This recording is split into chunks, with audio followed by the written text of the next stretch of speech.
সমস্যাটা আবার যে একেবারে আমাদের ডোমেস্টিক প্রবলেম তাও কিন্তু বলা যাবে না। এখানে ভারত প্রাসঙ্গিক, লুকানোর বিষয় নয়। মিয়ানমার আরও প্রাসঙ্গিক, সাম্প্রতিক সময়ে আমরা খেয়াল করেছি। আবার আরেকটা আওয়াজ আছে আমাদের কানে, বার্মা অ্যাক্ট, সেটাও এখানে প্রাসঙ্গিক। ভূ এখন রাজনৈতিক একটা একটা পরিস্থিতি আছে, তো সেই জায়গায় সমস্যা সমাধানের আগে হচ্ছে যে সমস্যাটা স্বীকার করা। তো সমস্যাটার স্বীকারোক্তির মধ্যে আমরা নানান রকম ফের দেখছি গত 2-3 দিন।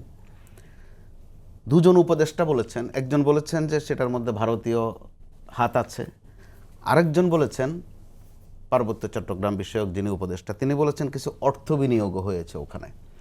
তো গণমাধ্যমের জায়গা থেকে আপনার আমার কিন্তু প্রশ্ন জাগছে যে কাদের ইনভলভমেন্ট আছে।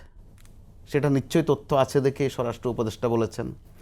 আবার পার্বত্য বিষয়ক উপদেষ্টা বলেছেন অর্থ বিনিয়োগ হয়েছে ওখানে এই গণ্ডগোল পাকানোর জন্য। তো আমাদের প্রশ্ন তো থাকবে স্বাভাবিক, কত বিনিয়োগ হয়েছে, কে বিনিয়োগ করেছে। এখন তো রাজনৈতিক সরকার নাই দেশে, তাহলে খুব দ্রুত পদক্ষেপ কিন্তু আমরা দেখছি না, শুধু অভিযোগ করেই খালাস।